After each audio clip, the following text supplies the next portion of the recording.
right. We're hot. We live. We're hot. Live. You don't say live. Say roll tide today. Say roll tide. Roll damn tide. So today's gonna be awesome. It's been awesome already. I kind of got the revolving door today, but I like that. It keeps me flying high. So we got a special guest today that I just informed him we had some ties. We get some roots in SPG, some roots in jiu-jitsu, but he is an exceptional athlete and he's an inspiration. I know Q's excited because he's a Roll Tide boy. So, this guy is one of the more inspiring guys overseas. He's had so many emotional battles in the ring that, I went back and I watched some clips. I'm like, this motherfucker. I said it last night to Dave. I go, Dave, this is the first guy in the building that I'm pretty sure he could fucking beat everybody up. I'm pretty sure. He's a tough SOB. I'm excited to have him. He's had a crazy career, and I want him to talk a little bit about the path. We got Eryk Anders, SBG's own. Hey, what's going on, man? What's happening? Yeah. So you go to Alabama, you win a national championship, and as if that's not enough, this motherfucker goes on to the UFC. But wait, there's more. And there's more. There's more. There's more. How's the journey been, and how the hell did you get here? Man, it's been long, up and down. The thing is, everybody think it's just, I don't want to play football anymore, so I'm just going to go fight in the UFC, and that's how it worked out. And that couldn't be further from the truth. The football thing didn't work out, and, I must have worked every kind of job that you could possibly have, from cleaning factories to being a janitor to working for the government to being a customer service rep, worked for Coca-Cola, did a bunch of stuff because, I started training and I realized that this is what I wanted to do. But, I had a kid. I had, You got a beautiful family, too, by the way. Seriously. Yeah, thank you. Appreciate it. So, it wasn't like, I could just go live in a gym and, live with no income, So. You're like the living proof, though, bro, of like being – you have every excuse. You could have every excuse. Sure. Man, I got the kids, and man, I got the wife, and man, I got this, and my toe hurts today. And Yeah. fuck my life, like I can't do it. But you do it in spite of all that. Well, man, I had the dream, from the day I started training. My first day in the gym, I sparred with Walt Harris, who's a big heavyweight. I think he's number 7 in the division. Getting ready to fight Overeem in December. So, man, really skilled guy, especially on the feet. And I spent the probably about 4 minutes and 58 seconds of a 5-minute round in the corner. Just trying not to get pummeled to death. And not that he was being malicious. It was just like the gap was that much, right? Was that big that there's nothing that I could have done. And you took home the homework. You were just like, I got a lot to learn here. But man, and that's exactly what made me fall in love with the sport. Is like, man, I don't know how to do any of this stuff. And, Q, did you see any of his fights? Did you see any of this guy's fights? Did you watch any clips? I mean, this is like I meant it when I said it last time. Like, this might be the toughest guy we've had in the building. Yeah, I definitely. Once you told me he was coming on, I checked it out, man. I gotta ask Eryk. I switched this thing up. John knows, and I'm a Bama guy, true and true, man. Okay. So nothing wrong with that. Much respect. I gotta ask you though. So you came in 06? Was it 06? 05, yeah. 05. So you came in under Shula? Yeah, I played 2 seasons under Shula, redshirted, then my freshman year, then 3 years with Saban. So I gotta ask, like, what? Because that's some pretty good commitment, man. What made? Because the Shula years were lean. Yeah. What made you say, because I know you were recruited, what made you say, you know what, I'm going to roll with Bama? Things aren't looking so bright, but this is where I want to. Well, Saban, obviously, the thing about him is what makes him such a good college coach, and he didn't do so well in the NFL is because in the NFL, man, you're dealing with grown men, their egos, some of those guys make more than the coach. And so you have to deal with the player's ego, and you have to deal with GMs and other coaches and presidents and front office people. In college, he's judge, jury, and executioner, so whatever he says goes. The thing is, he did do, I think that's a misnomer. I'm going to say this, and thank you, Q, for asking the hard-hitting questions. Yeah. The hard-hitting Bama questions. I think he did do good in the pros. It's like when people say Belichick didn't do well in Cleveland. They were a playoff team. He laid the groundwork in Cleveland to them going on, and they went to Baltimore and did great things. I think he did do well in the pros. I think he did do well as an assistant under Belichick when they were in Cleveland. I think he did lay the groundwork. He had the foundation. He went to, Miami, and that, come on. Yeah. I love Miami, but. Well, he came to the same situation at Bama. Yeah. Probably even worse. He walked into a clusterfuck, but I'm saying he had the brains to clean it all up. He had worked with Billy, worked with other guys, and the groundwork was there. He had the bones to say. It's a quarterback league, man. If you remember that was that summer of Breeze, and Miami didn't get Breeze. There you go. And that was it. He had no quarterback. And he had a screwy culture there. And don't forget, Belichick went through a couple screwy cultures. He walked away from the Jets because he knew the culture was going to be garbage there. Yeah. And he didn't want to stay. What else did you ask? Well, you asking something else, Q? I jumped in. Oh no. That was it. I was really curious though about Eryk. What made you go with Bama at the time? Stay with it. Because at the time they weren't doing too hot. That was before Saban. What made you? Is that I think it speaks to a deeper fight within you to not jump on something that was great at the time, but say I'm gonna be a part of building this thing back up. You know what I mean? It wasn't even being a part of building this thing up. They were cycling through coaches. They were talking about Rich Rodriguez at the time coming, and every single person on defense was like, "I'm out." If they bring in Rich, I'm out. It's over because historically he doesn't have good defenses. His offense will put up 45, 50 points a game, but it's like a the Texas defense, Tech. yeah, the defense will give up, the same, 42 points, So, and everybody in college didn't want to go to the NFL. So, if your defense is giving up that many points a game, man, you're not going, and or your chances are, I'll ask a deeper dwindle. I'll ask a deeper question. At what point did you know it was the right decision to stay? Well, Saban, he already had a national championship at LSU, and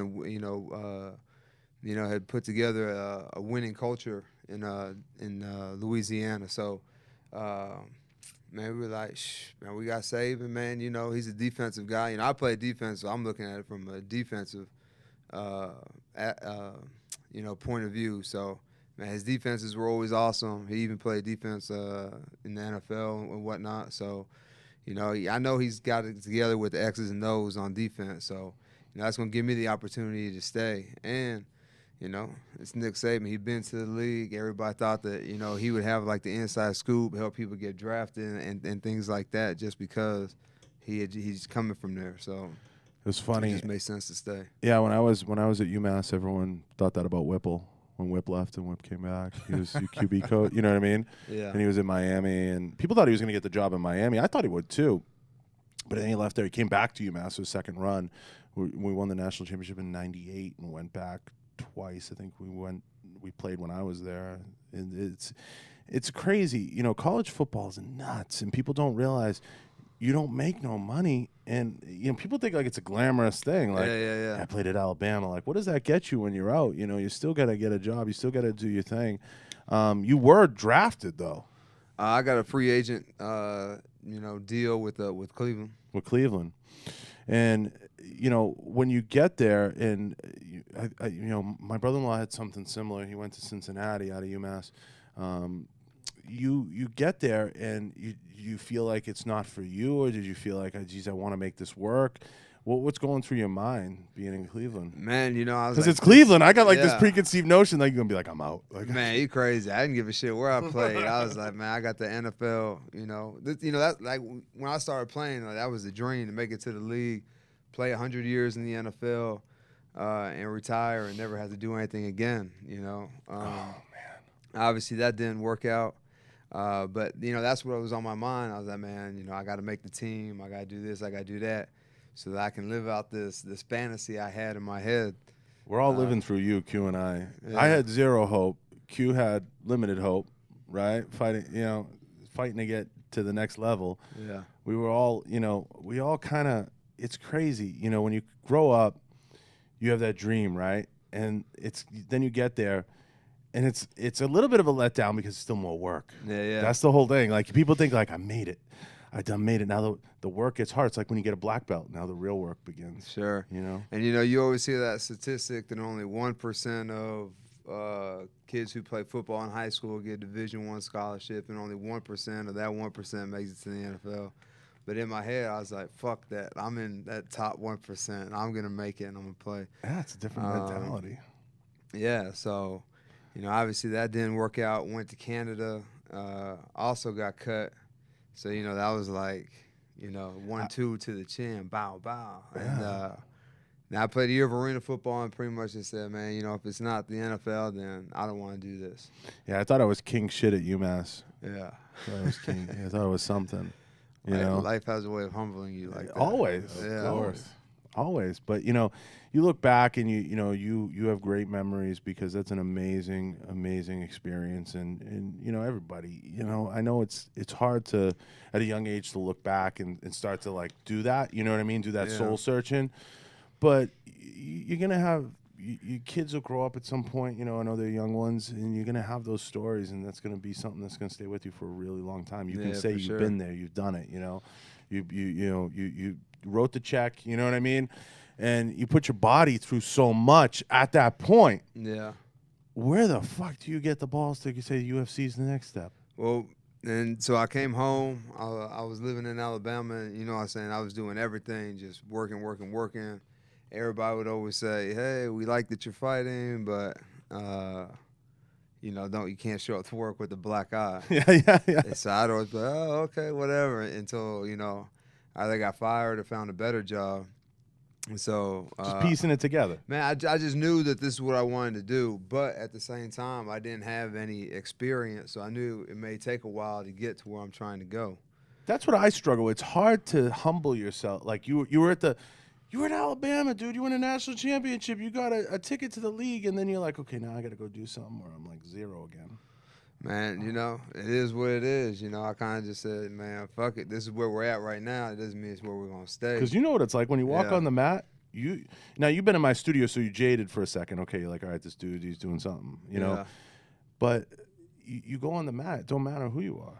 Yeah. It don't matter who you are. People look at you and they say, all right, good-sized kid, but let's see what he's got. Yeah, exactly. You get slapped around initially, and you have to come all the way back to battle.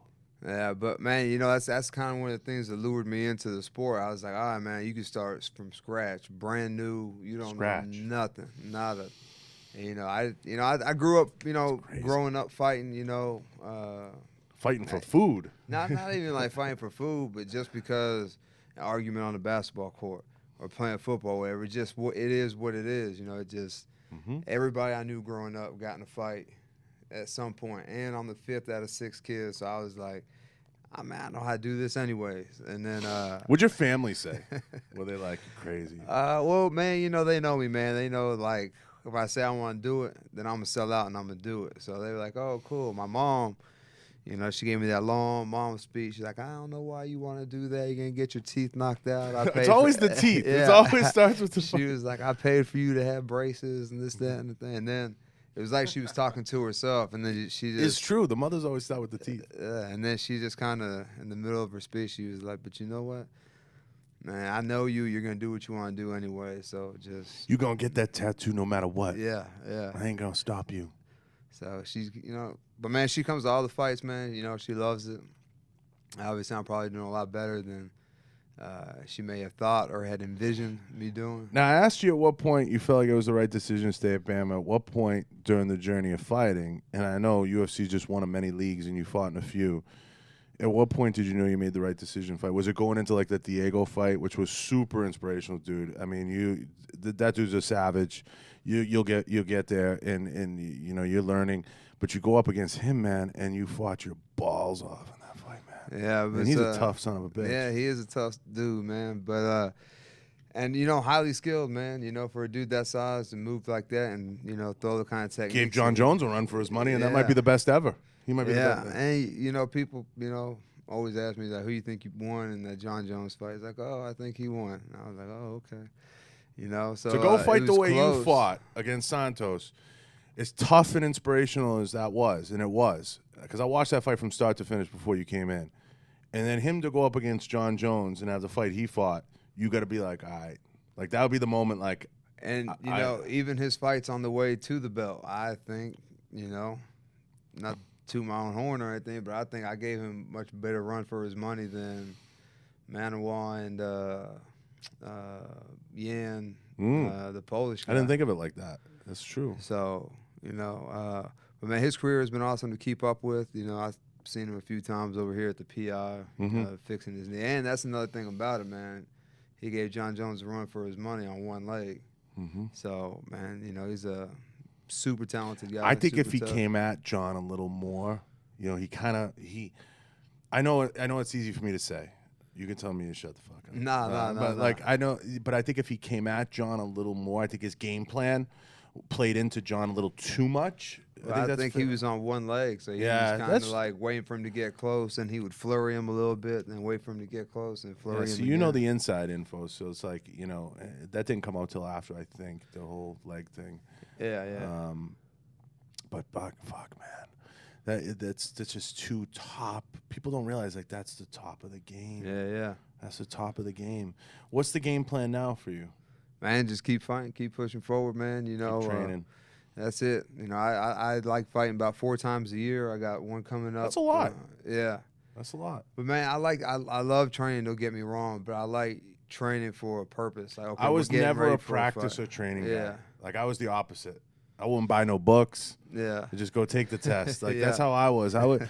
So like for me, I don't compete. I do jiu-jitsu for fun because my friends bullied me into it. I did judo for a minute, and then as a kid, and I did like karate growing up, you know, stuff like that, boxing, and then got into jiu-jitsu and obviously dated, you know, a black belt in jiu-jitsu. So for me, it was more, I wanted to do this as like another challenge in my life, kind of like yoga with chokes. So I was like, let me do this. I'm nowhere near the level of you guys, and I have fun kind of grappling and messing around with moving around and you know, I mean, I let, you know, the guys pretzel me up, and I have fun with Vinny and of course Ben and Benny and Ruben ties me up, and maybe if you're around Sunday, you can beat the shit out of me a little bit. I'll be around Sunday. That'd be fun, yeah. No, we'll do it. And you know, I enjoy it, and Q listens to me complain coming in, but it's a lot of fun, you know, just kind of tying up, locking horns in it. And people don't realize jiu-jitsu and fighting, it's not about going out and saying like, pretzel this guy up on the mat. It's more about like, yeah, man, let's have a roll, let's have a good time. And you walk away and you just, you know, you kind of like, all right, you know, you see where you're at. And for us having you guys come in, it's the dream.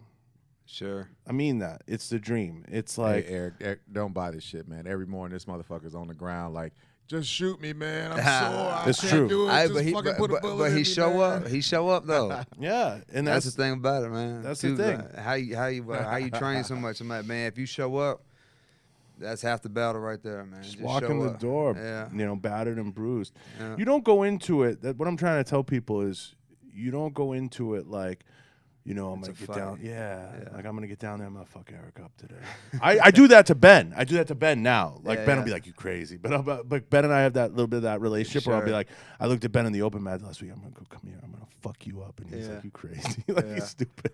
You know. But, man, when you're out there, like, you know, choking and, you know, trying to obviously not trying to break somebody's arm, but put somebody in a position that in real life. Yeah, not an open mat, but you know, you're fucked right now. You know, it's a very humbling experience. So, you know, people know that. So, like, you know, like in a football locker room, there's like 2 or 3 alphas, and no one ever challenges them just because whatever, they're bigger, stronger, whatever. Great football player. Man, in MMA and jiu-jitsu, man, everybody's been choked. Everybody's been socked in the face. Everybody's been a white belt. Yeah. So everybody's been like fucked up, and you can't get away from it. You can't hide from it. The best advice I want to, because I want to ask you what the best advice you got being with Saban and through the years being with great coaches at SBG and different gyms. The best advice I got is when I walked in to the locker room, college locker room, and I used to give the kids this advice when I coached for years in football. I said, you know, look around. I said, this coach said this to me. He goes, everybody here at the college level, everybody was an all-star and everybody was a big swinging dick. Now go to your locker and act accordingly. So you just kind of know Sure. everybody's somebody. Just ask them. You know what I mean? They'll tell you how great they are. Man, you know, I used to tell my coach, my position coach, obviously you don't win every play. Mm-hmm. You know what I'm saying? You might get blocked, you might, or whatever. You might miss a tackle. And, man, I'd tell my coach, hey, man, them boys on scholarship too. Mm-hmm. You know, Mm-hmm. they practice and train, you know. And when you practice and train, you ain't, how do you explain this to people? You're not going 1,000%. Sure. Like maybe you're going 80%. You're not like if we lock up you and I on Sunday, you go, but you're not trying to end that you're not trying to not send that person to work tomorrow. Like if you wanted to, you could put me down and I ain't going to work tomorrow. Yeah. But you ain't doing that because you're training. Right. And you're trying to give them something. You show them, here's what I could do to you. I've already had Vinny pretzel me up. I don't need you to break me in half. You know what I mean? It's kind of like that. You've been accepted into the gym and you're wearing the colors. I know who can hurt me, and that's where the respect comes in. Sure. You know what I mean? It's the respect for you as a professional, and it's the respect for the young guy kind of. And I say young guy, but I'm older than you. But like you just kind of learning the game. Experience-wise. Just like I want to just get the experience. You're going to show me something. Hey, I could do this to you if I want to, motherfucker. You know? See, man, at least you know that. Mm-hmm. Like the younger, inexperienced people, especially guys, may have been a high school, all-state, something. quarterback. Everybody's someone. And then they come into the gym, they expect to just excel at jiu-jitsu, just, specifically talking about jiu-jitsu. And, man, it doesn't always work like that. It does not always work. I looked right at Matt Brown, and Matt will tell you this. Matt and I started off a little rocky, and the Immortal one, and I said, yo, man, if I was ever rolling with you, I just have to shoot you. Yeah. And he was like, I hate motherfuckers like you. I was like, you all right. Yeah. Shit, he's been back from the dead 2 or 3 times, so I don't even know if a bullet's going to work for him. Yeah, so. he's crazy. Yeah. He's fucking awesome. Yeah, so what did, you got some great advice through the years from Saban, I'm sure, and you got, some great advice from coaches because you've been to the top of the game having guys corner you.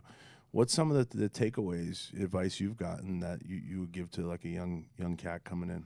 Man, it's a process, especially with the younger people, guys in particular, inflated ego, testosterone, all that good stuff, man. It's a process, man. You're not going to walk in the gym today and be fighting for a world championship tomorrow.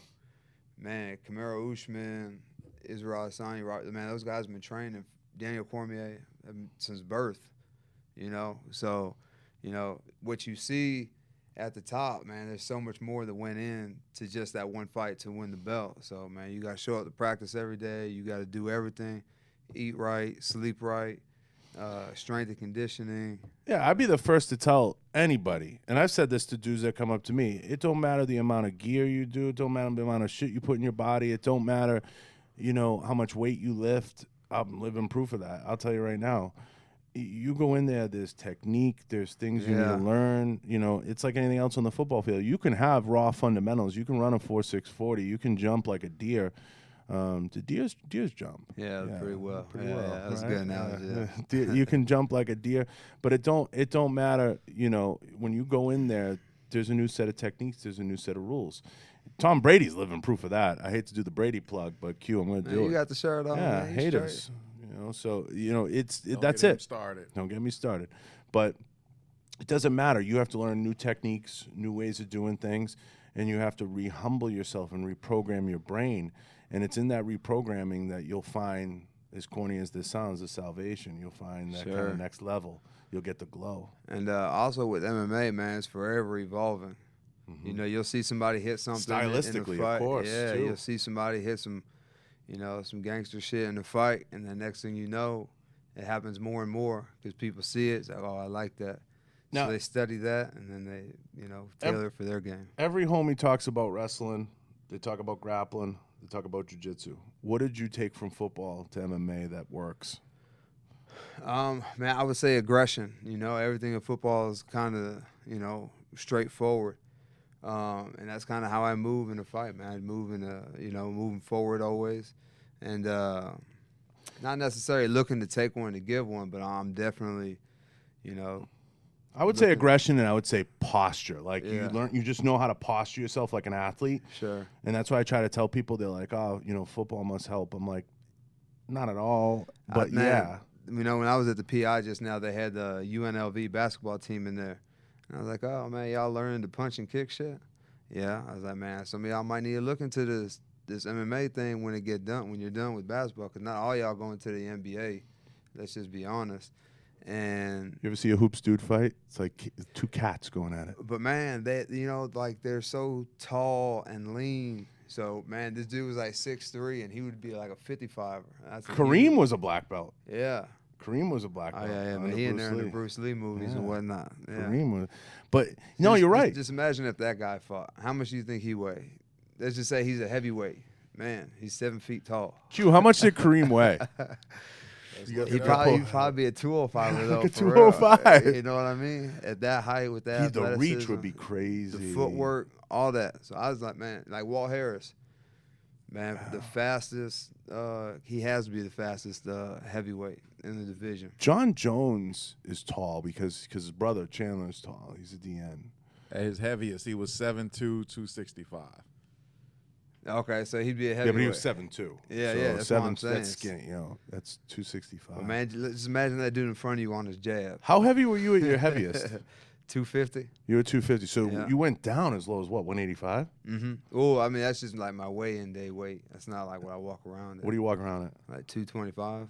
Yeah, you're like me. I'm about 230 guy. I'd like to say 230. Might be 240. On a good day? A good day. That's crazy. Is that crazy to you? Well, man, when I first started, I had those big, bulky football muscles that are, like, useless in MMA, like jiu-jitsu, boxing. And when I first started, like, my chest was so big, I couldn't, like, bring my elbows together. So, I was just eating shots down the middle. Bow, bow, bow. And then, just through the training and, I just kind of, you just kind of burn off what you don't need. You learn efficiency. Yeah. That's the biggest thing. You learn efficiency. You start to look at it differently. You look at it as more like an energy bar. And you want to maximize that energy bar. Like one of the things I'm really good is, I will give myself this, I'm good at being like a dead player. Like I'm that dude. Like I know how to just kind of like I'll go with it. Like it'd be like pretzeling me and I'm like okay. And then I can fight back a little bit and then I'm like okay. Because you learn that. That's just kind of like your breathing. You learn that. Sure. You learn that from shooting. You learn that from training and shooting because you have to be very even keeled because if you get too excited, they say float the dot and take the shot. So when you hold out a gun, you float the dot. You get tired, that's sure. So that's the basic fundamentals of breathing. You learn that kinesthetic alignment. So framing comes natural to me because you learn in shooting you want to have that good kinesthetic alignment. So certain things start to come, and it's the same in football. Like you learn good posture. That's why I said posture. Yeah.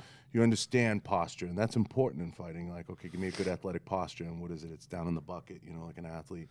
Like you're taking a shit, but you're floating on the bowl. Knees bent. You got to be an athlete. Q does that every morning. Practices that over the bowl. You gotta get it in, man. You gotta get it in. So way to start the day. Tell me, you go to SBG, you start training, you start getting good coaching around you, you start to turn the corner. Where is your mind when you're like, okay, the UFC thing starts to come along? Where is your mind in like, at what point are you like, Ma, we made it? Like. Man, I don't think that we made it yet. Until we done come up, Q. Yeah, but I am definitely in a different tax bracket. And to be honest with you, man, I was working a job and fighting. I think I had like 2 or 3 pro fights, and my wife, I think I was like 27, 28. She's like, why you just don't? I get up at 5 in the morning, train, go to work, train, not come home till 10, 11 at night. And then she was like, man, why don't you quit your job? And I was like, shh, man, I got this kid, I got a car payment, I got this, that, and boom, boom, boom. And she was like, man, you're not getting any younger. Just give it 2 years. And if you don't make it in 2 years, man, you have the rest of your life to work. And I was also in school to be an EMT, so, man, I had a lot on my plate. And then she was like, man, I work, you can work at the gym, so we'll make it. And so she kind of put her foot in my back and kind of. Is she an attorney? She's an attorney, isn't she? Yeah. She listed. I saw that on her bio. She's an attorney. I looked you guys up. Yeah, she's an attorney. That helps. Yeah. So man, she's really smart. She's the brains of the house. She's definitely the brain. She just tells me what to do, when to do it, and I do, and everything works out well. Happy wife, happy life. Yeah. So she was an attorney in Brazil. Then she came here, and she opened up her own school, started her own business to teach secondary language acquisition. She's fluent in 5 languages: Spanish, Portuguese, French, English, and Croatian. And we have a high Hispanic population in Birmingham, so she really works with the Hispanic guys, teaching them English and it's a lot of work. Yeah. And she developed her own method, wrote her own book to teach, and so she's like a walking Rosetta Stone. Man, she's killing it. She's killing it. That's crazy. And so she was like, man, just do it. You guys have you have an awesome. I was looking at your page a little bit. If you can't pull his page up, you guys have an awesome family. You guys have great structure, and that has to help a ton at home. Like you've said a couple things so far, like happy wife, happy life. You guys have great structure, and that has to help you going into matches and everything else. Well, yeah, she gets it. She there he is. Yeah. She'll, when I'm getting ready for a fight, man, she'll let me be moody. She'll let me be, be me, or and go through the motions, sit in the shadow, if you will. And man, she's like the nutritionist, CFO, CEO, dietitian.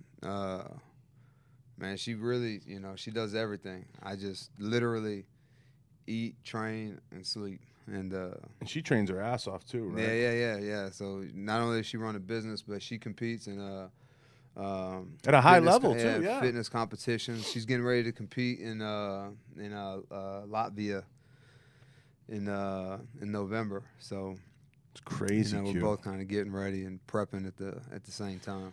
Just when you think like you hustling, you meet folks like yourselves. Like her. Yeah, all I'm doing is training. I'm a one-trick pony. I'm serious. Man. I give you guys crazy respect because I know what it takes on the fitness side. I've been on the gun side, in the defense world, and I've done enough jiu-jitsu through the years to know it's so much work, man. I look at you guys and I said, like, there's, you totally take excuses and you make a motivation. Well, man, at the end of the day, no one really cares, It's a great. No one cares, No one cares that my back hurts, or no one cares that I'm tired. No one cares that I trained hard yesterday. One thing, one quote that my wife hit me with, and she was like, "The bill is due every day. You gotta do something every day. You gotta train every day. Like you gotta pay the bill every day." And I was like, "Man, you know what? What do I say every day, Q? My neck, my back, every day." I'm it's like it's just it doesn't matter. I mean, you could complain a little. Everyone will eat a little complaint. Sure. Oh, I need a nap. Okay, whatever. I want to eat that extra meal. Sure, okay. You can have that little bit of grace. Everybody's granted that. But at the end of the day, you got to pay the piper, and you got to put the time in. You got to put the effort in. You got to put, you see me, man. I'll have 5 podcasts a day. I don't care. I'll do, I'll keep going and going and going. Put the camera on. I say, put the camera on. Put the camera on. It doesn't matter. And that's how it's got to be, because if I go out there and I lose a fight, nobody's gonna hear that. Oh, boo-hoo. I was tired, or whatever. You leave it all out there, though. Yeah. I mean, there's not a doubt in my mind that this motherfucker doesn't leave it all out there. I mean, you leave it. I try to. You put it out there, and when you're done writing the book, man, you're gonna be able to look back and say, "Yeah, I put it all 110% every time." The one thing that I always tell myself that, sometimes people ask me, "What's the one thing that you want your kids to say about you or whatever?" And it's, man, I didn't leave. I have no regrets. I did everything that I could possibly do to make it as far as I possibly could, and where I'm at is because that's as far as I was gonna get, based off my effort and expectation and things. So, I sleep easy at night knowing that, man, I've not left any stones unturned. I've done everything I could, trained as hard as I could, or whatever. So I'm good. You're in town now, and you're hanging out a little bit, spend some time. You'll be at the PI, I'm sure. What divisions get you excited? What are you excited about? Because I had Julian in, and Julian kind of, Julian, he gave me the rundown. And tell me what divisions and what guys you looking at that you're like, they holding it down. Man, that 170 division is looking really good right now. You just have so many players, and for me, it's like it's not even always about the belt. It's like the matchup and the hype behind the fight, like the Masvidal and Nate Diaz fight. Man, you know. Who doesn't love Georgie right now? It's Yeah. hard not. I mean, Jorge Masvidal. 2 OGs. It's just hard not to love him right now. He's having that second half of his career. Yeah, exactly. And to all the homies that think like, oh, you know, I got them 3 losses in a row, and now, oh, you know, like that's usually the number. Like guys start to like question shit. He's just had such a run, and then he's got a second run now that it's like, all right, doesn't come up. It's a, you know, so. Looking at him and then looking at that whole division, you know, you still have Ben floating out there. Yeah. You know, you have Colby, you know, just the gimmick is strong, the force is strong. It's just everything. Well, man, I think, you know, just like reading stuff online, like, you know, he's running out of lifelines. He ain't got no friends left. You know, you got guys in how your own much of gym. that's real and how much of that's, you know, Man, a gadget. I don't know. You know. I mean, you know, yeah, exactly like you said. You know, I just skim through Twitter and I see Dustin Poirier saying that he gonna fight him on site whenever he sees him. I see Masvidal talking about he don't like him no more because he said something about his coach or somebody he loved or something like that. So, you know, real or not, Hype machine or not, yeah. I'm gonna pretend it's real. And I'm going to pretend that they don't like each other. You know, Colby does a great job generating heat. And I think he just knows how he's got that dialed in right now, that heat generation chamber. It's only good if you win. At the next time he loses, shit really going to hit the fan for him. I like that. You like that, Q? I like that. As long as you win, man, Hey, you can say and do whatever it is that you want, you know, as long as you're winning. Did you ask him that question from Dom? Did you see that? Did you? No, ask him I that haven't. already? My computer was updating. I haven't seen it. What was Dom's it? got a good question. He is one of the viewers, Dom the hypnotist. Yeah, Eryk. I gotta put. You know, he knows Dom. Yeah, That's what I thought. I figured he did, but I didn't want to. Yeah. So Dom asked, what feels better, winning a fight or winning that championship, the national championship? Man, they're so different, you know, because winning a football game is a true team effort. And that's something I could never ever get into as a football player. You know, maybe I'm selfish or whatever, but yeah, we all did that. Cool, hoorah, you know, whatever. But man, you know, going out there and just flooring somebody at the highest level, man, you know, it's like not very many. I can't even articulate the feeling that I have, you know, going out there and starching somebody, or even going out there and getting in a fight like that Thiago fight. Even if I didn't win, man, I had a lot of fun in that fight, and I can't say that I've ever had fun in a loss in a football game. Bro, so, you left it all out there. Yeah. Like, you know what I mean? Like, there's nothing. If you can go home and you could say, I threw the kitchen sink at this dude, Yeah. and I'm still here to talk about it, and you know, and you're proud, legit proud. And then for him to go on and do what he did, you walk around, you got a 12-inch dick, in my opinion. Like that's it, because that's all you can do.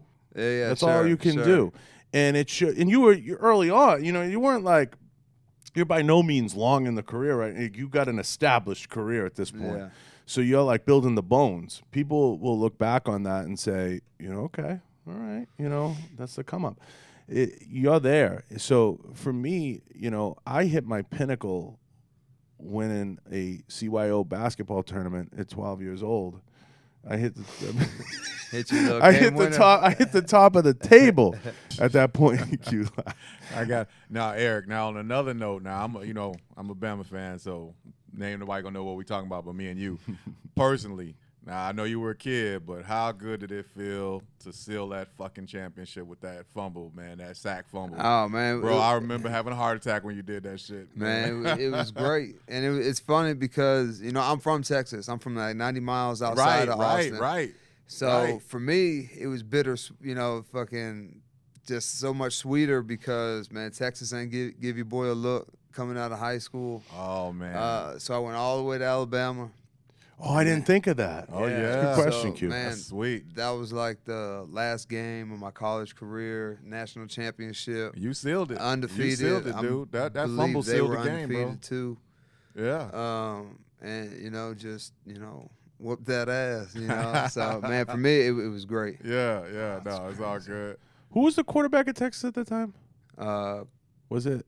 What's Colt McCoy? Gilbert was, but he got hurt. He got hurt. Yeah, I was gonna say Colt McCoy, but but he got. And then Garrett Gilbert. Garrett Gilbert was the guy who played most of the game, And, you know, it's funny, I'll go home and people be like, oh, you know, still, and this is 10 years later, man, you know, people will still be like, oh, you know, if Colt McCoy was still in the game, Yeah, it's they'd been a minute. won.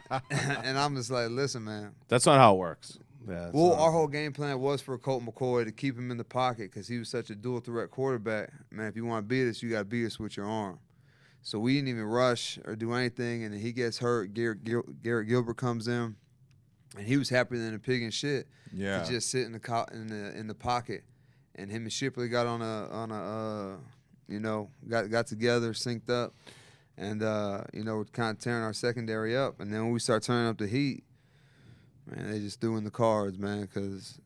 What you think about the squad this year, man? You think they're going to get a little get back on Clemson, or think they're going to make it? Man, you know, Clemson hasn't looked impressive as they have in the past few years. You know, Right. the season I was saying opener, that too. You know, so Clemson looks beatable.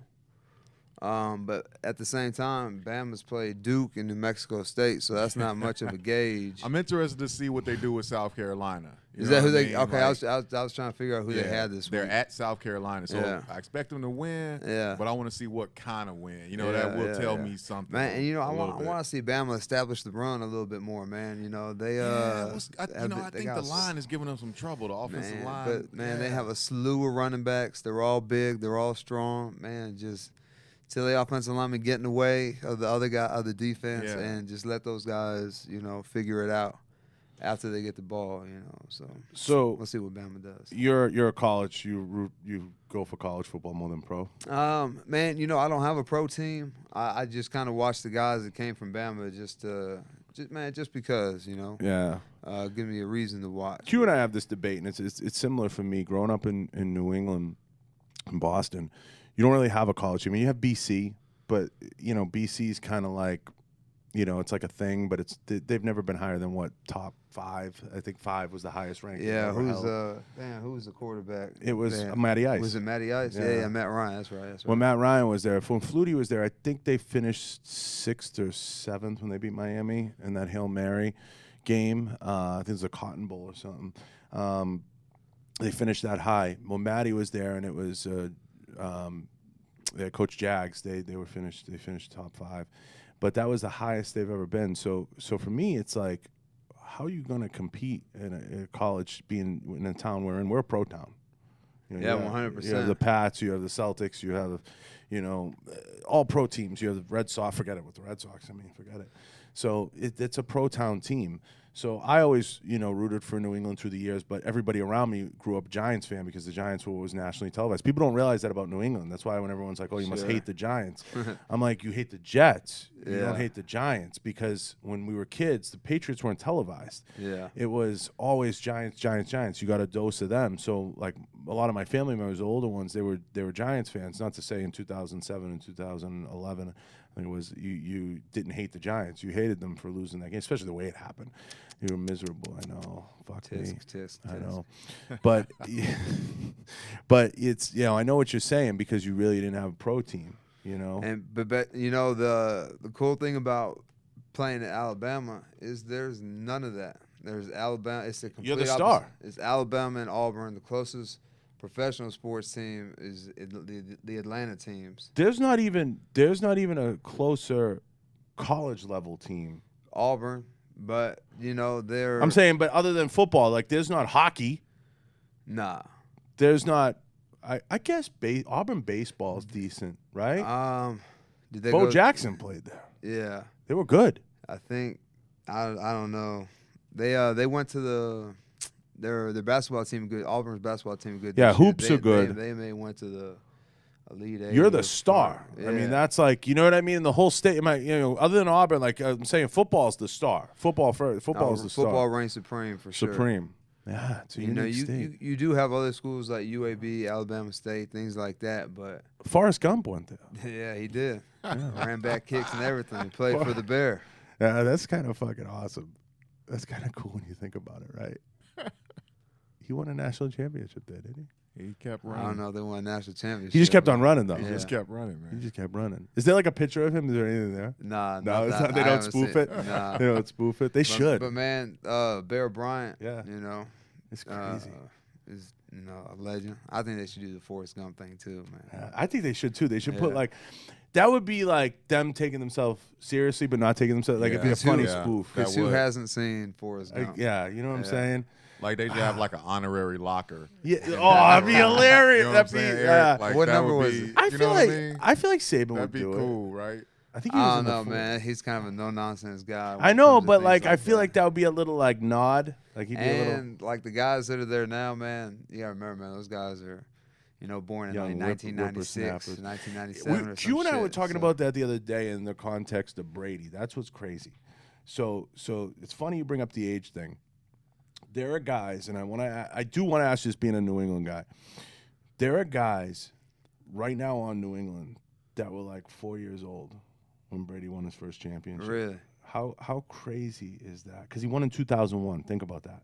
Yeah, So that was now 18 years ago. Yeah. So if you're 22, 23, 24 years old, you were a freaking baby. Yeah. There could eventually be kids. But he's been doing that the whole time they've been alive, so everybody's familiar with Tom Brady. It's not like he was that guy who balled out, and then now he's at like the end of his career. They just won a Super Bowl last year. Yeah. So he's been at the top this whole 18 years. So the question I have is, does he – because take the New England thing away from me for a second, which is hard, but take it away. Does he inspire you that he's doing what he's doing at 42 years old and showing people you can do things for a long period of time? And I put like even Benny and Jorge in that, you know what I'm saying? Yeah. They're doing things late into their career. Cowboy, But you're talking about Masvidal, who's 34, and you're talking about him. But the 34 is, you know what I'm saying? The way they protect the quarterback now. Yeah. I'm saying the They can play 34. forever. That's what I'm saying. So, especially Tom Brady, because they make up so many rules. Oh yeah. Like Charles I don't argue Rosa, that. My dog Charles Rosa, he thinks I hate Tom Brady, but it's not that I hate Tom Brady. It's that I hate the way the NFL treats Tom Brady and the things they let him get away with. Man, Tom Brady be cussing the referee out in his face, pointing at him, motherfucking him. It's okay, just go back to the But you've been on the field between the lines. In my opinion, he carries himself like a pro off the field.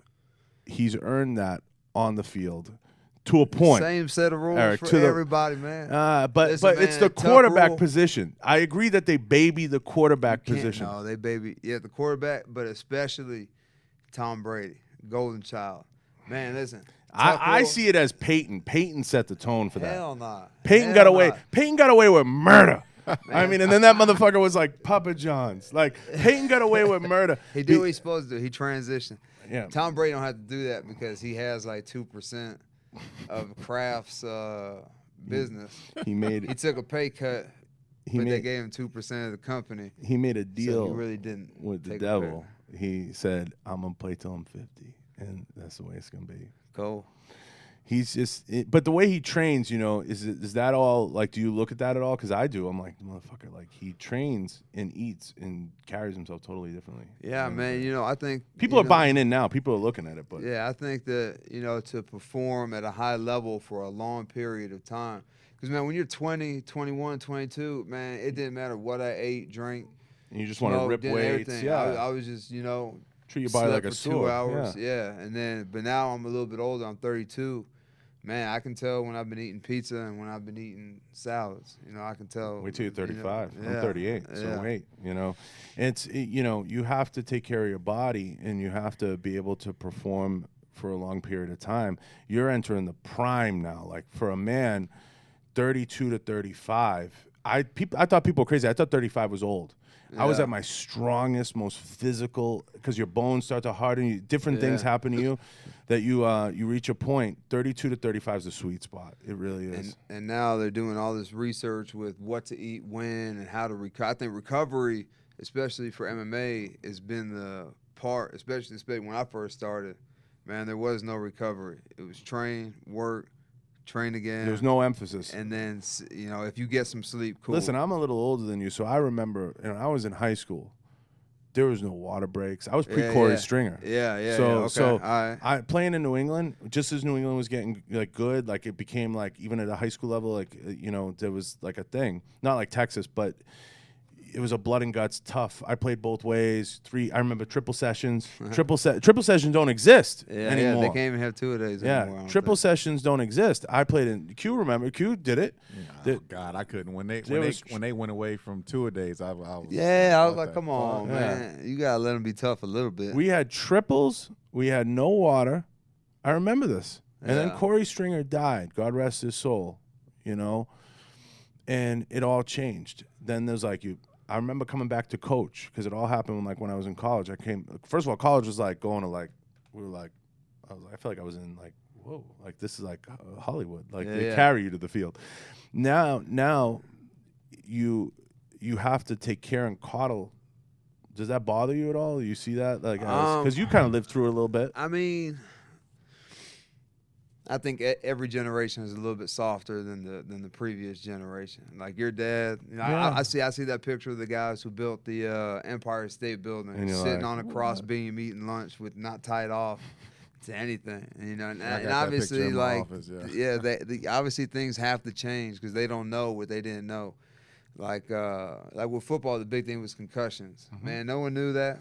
It was just quit being a pussy. Get up, get back in the game. Like I've been knocked unconscious. Oh, sure. Never in a fight, but playing football.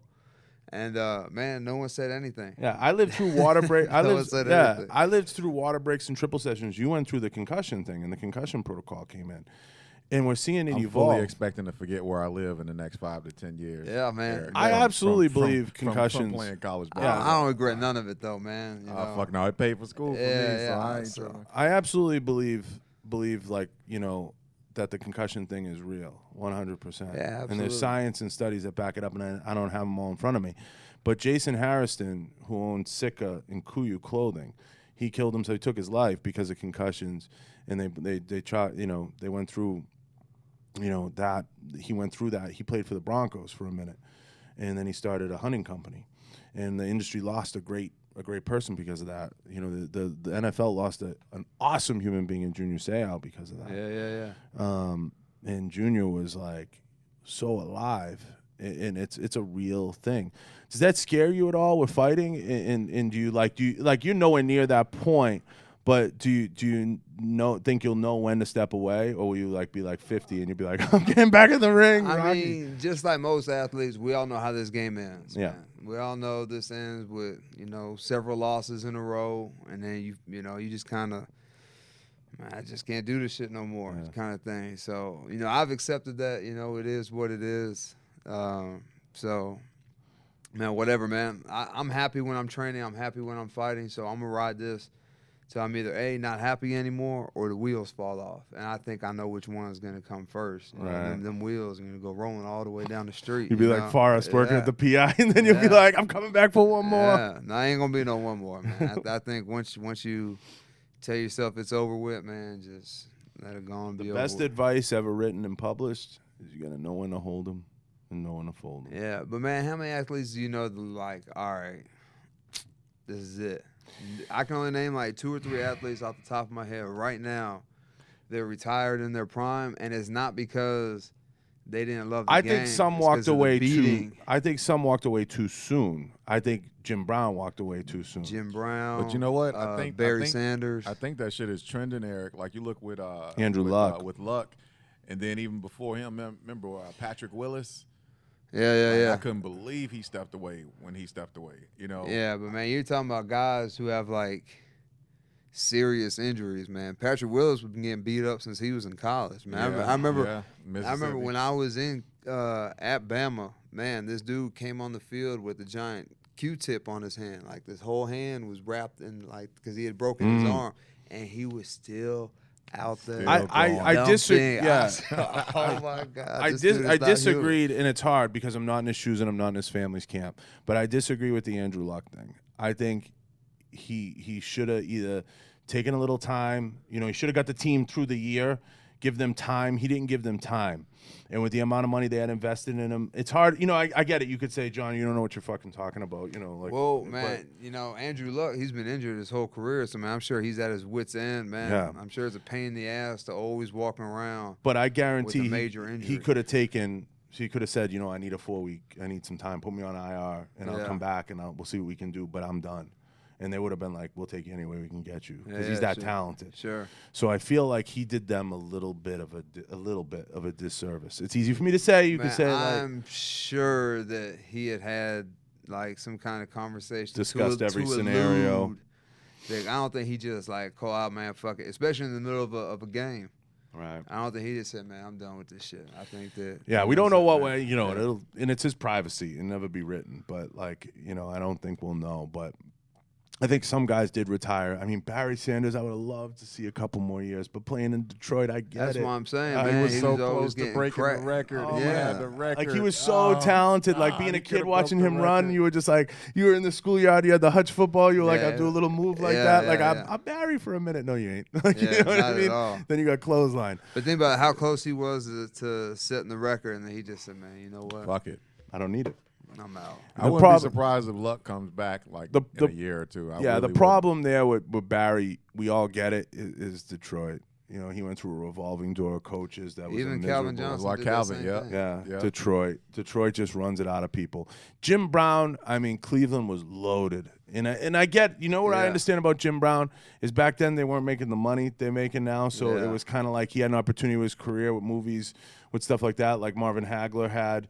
Don't forget Marvin Hagler. I mean, he walked away. Sure. He was never the same after he fought, Sugar Ray. He just kind of like he poured it all out, but he had a chance to go overseas and do movies and things like that and become Yeah. a star. And he looked at the longevity, it's I can't sing or dance, so I do the podcast. Yeah. It's like, you know what I mean. But I bet you with Marvin Hagler, he came so close and probably just, sold out, just He- get kind of like a Dustin Poirier kind of thing, man. Like, this is supposed to be it. But, it was a lot closer, obviously, his fight with Sugar Ray. He probably took, so he probably left, like, literally left a piece He of felt him cheated, in, He felt like in the thing. because he was a warrior. I mean, you go Yeah. back and you look at Marvin Hagler, and I talked about this. Being from New England, Hagler was a Boston guy, Dorchester. He would just that area. Like Chris Cavallini, who was just here, he's from that area. He was arrested 17 times. I went and started Nutrition Solutions. He was like, I was a thug. Like he'll sit here Yeah. and tell you, he'll be like, I should be dead or in jail. I went into the Navy, found Jesus, found and all that. Jesus, saved his life. And it's one of those things, man. You come from that area, all you know is the fight. And you grew up a similar way. And some areas just bring that out of people. It's just all you know is Sure. the war. And when you get older, and I could see it in you, like you do it more now with a little bit of a smile, like like I said, like working with the younger guys on the mat, and just you do it, like I'm humble because my girlfriend used to choke me out and beat me Yeah, out, I was gonna ask you about that, man. Did it ever make you nervous if you all got in an argument? I was like, man, she could, So the first time She I could really rolled with fuck me up Leah, if she wants yeah, to. the first time I rolled with Leah, so she was a heavyweight IBJJF 2-time gold medalist. Now, first time I rolled with Leah, I almost had her in a collar you choke. thought. So I thought I knew some shit. And she armbarred me like 17 times. She would pretzel me up. She would hurt me real bad. And I think you get humbled real fast, man, because you're going home and you're having dinner together and you're like, this bitch beat me up like 4 times today.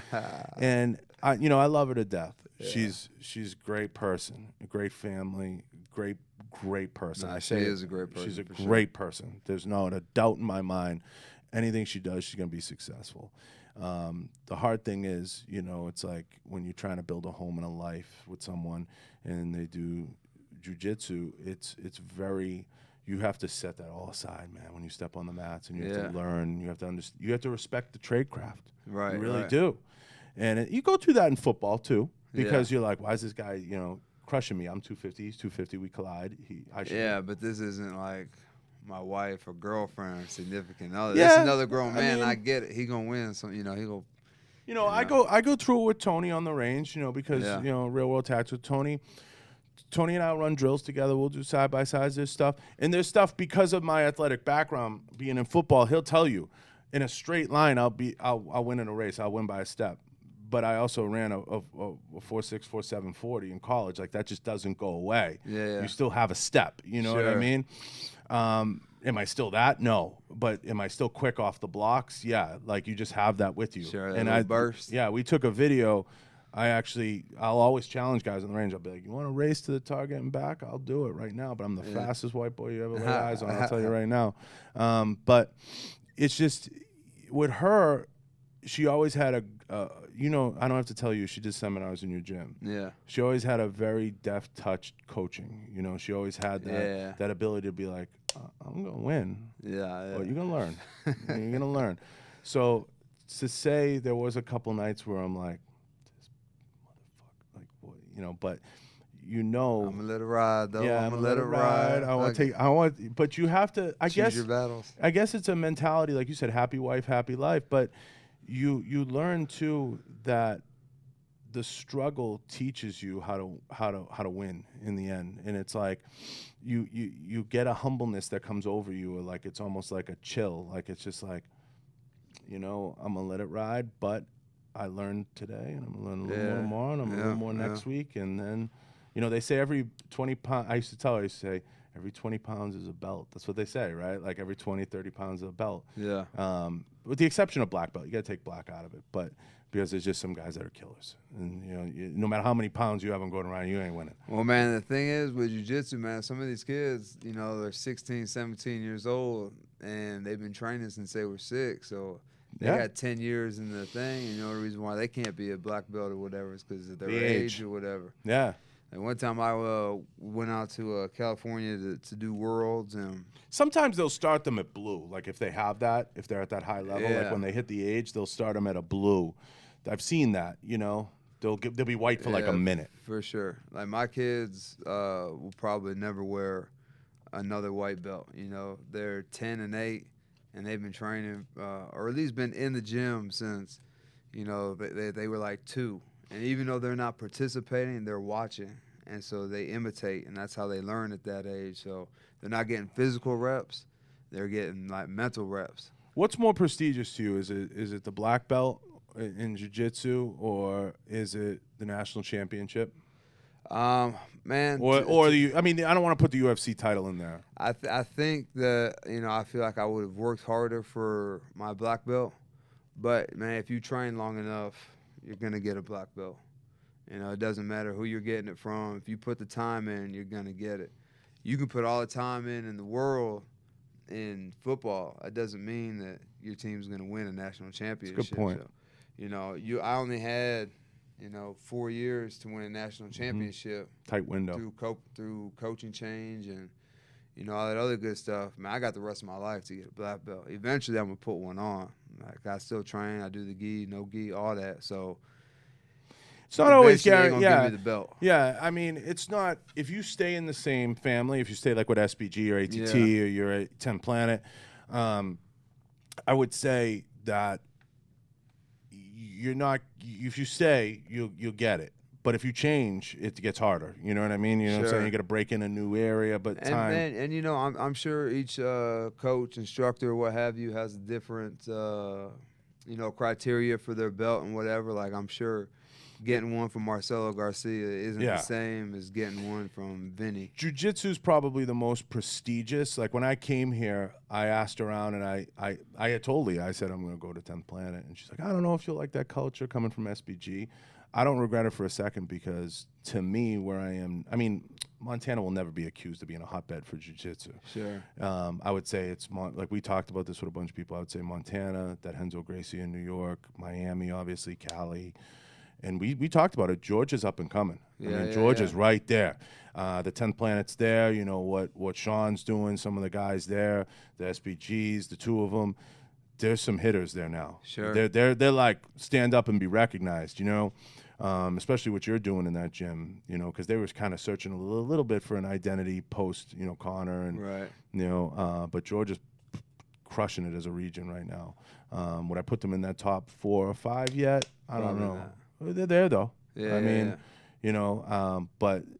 coming to 10th Planet in Vegas was one of the draws. Like, I was like, there's just fucking straight killers in there. It's just. And the cool thing about that gym is, man, a lot of people come to Vegas for training, so Casey know everybody. So on any given day, man, you might have. Like, if I'm the 50th guy out of 52, I'm okay with that. Yeah. In that gym, because that's one of the few gyms you can be like, you know what?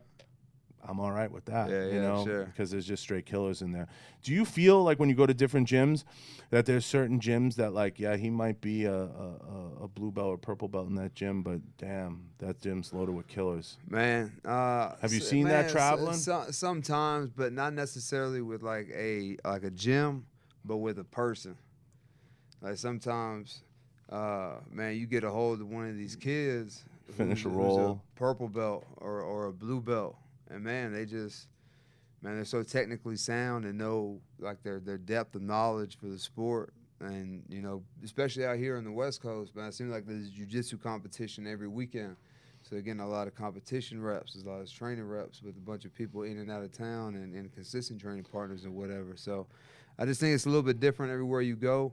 But I think it's man, jiu-jitsu is jiu-jitsu, man. You know, a half-guard sweep is a half-guard sweep. right?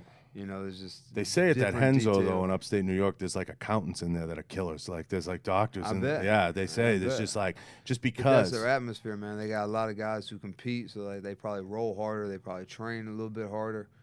It's just because of Gordon and Danaher. It's just Yeah. like there's just killers in that gym. So you know, it's a cultural thing. Like, man, we got some guys that came from Brazil, training in my gym now, and I'm a brown belt. They're brown belts, but man, their jiu-jitsu is not the same as my jiu-jitsu, man. You know, it's fundamentally sound. It's a little different. Well, man, they just man, they roll with like a more of a purpose, I would say. Yeah. Like, you know, they use a lot of strength, speed.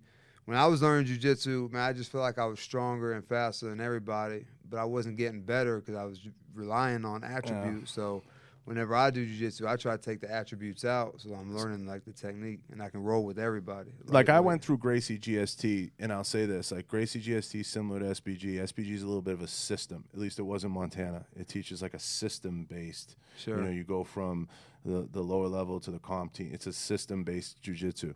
You're lucky because you get to travel and you get to like you go to 10 Planet. It's just like Wild West. Like you know what I mean? Crazy shit. There's all kinds of crazy shit, and that's good too because Right, it causes you the stimulus. You know what I Right. mean? So there's good and bad in everything. ATT is a little bit of a system. Also, ATT has it probably down the best. Gracie Baja, but it's a system, you know, Sure. and that's good and bad. There's good and bad. I mean, you're lucky because you get to travel and you get to experience different gyms. There's some guys that are just in the gym and that's it. And unless they have that culture, you know. Yeah. So man, I think that traveling is key and essential to your evolution, growth. You know, because if you're just kind of in this bubble and this is what you're learning, this is what you're drilling. Man, I'm not a computer guy, man. I'm not gonna sit on YouTube and do all that and watch. Yeah, I haven't done that. People do that. It's weird. I watch fights. Yeah. I love watching fights, man. I rewatch fights and things like that. But man, I can get on a plane and go anywhere on this planet and like pick Coach Casey's head. Like, hey man, what do you think about this? What do you Right. think about this as it pertains to jiu-jitsu or as it pertains to MMA? Do you think this is good? Casey's for that? funny because he has a love-hate thing with UFC and a love-hate like with the the fighting side, you know, because Sure. he's a true jiu-jitsu practitioner. Yeah. So he's always funny, you know, be like, I hate this or I hate this division or I hate that, you know, because he's so cerebral about jiu-jitsu. And when you roll with Right. him, it's like rolling with a blanket. Like it's Yeah, just, you yeah, know, yeah. it's just everywhere and it just move around you. It's like a snake.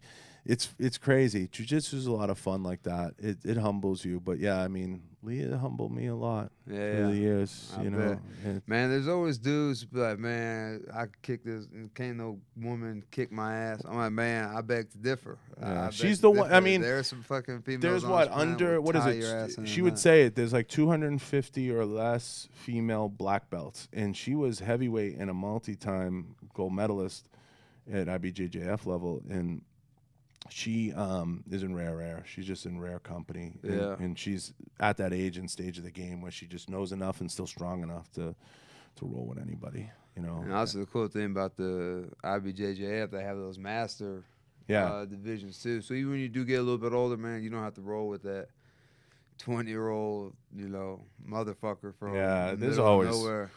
Yeah, I you know, I struggle with the whole competition thing, and I've had that argument with Casey. We've debated. I'm like, man, you only get on your radar if you compete. And I'm just a dude being a dude hanging out. And I'm like, and he's like, yeah, but you know, he's made me kind of see the light, like just kind of like you do your thing in the gym, just hang out and enjoy it and love it for the sport that it is. Man, and you know, are you looking to like get your black belt? That's a goal.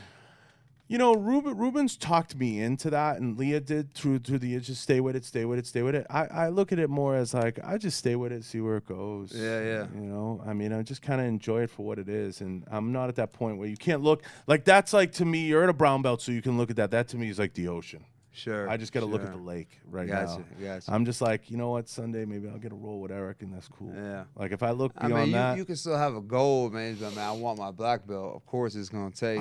Several years. I'll be honest with you, Eryk. I don't work that way. I work like breakfast is good. Yeah. And then I'll think about lunch. You know what I mean? Like, cause it's too, and that's advice I give people. Like I'm a hyperactive person. You can tell that. So like I have to focus on small, achievable goals. Like people come to me all the time and they're like, man, I can't get in the gym and I can't train.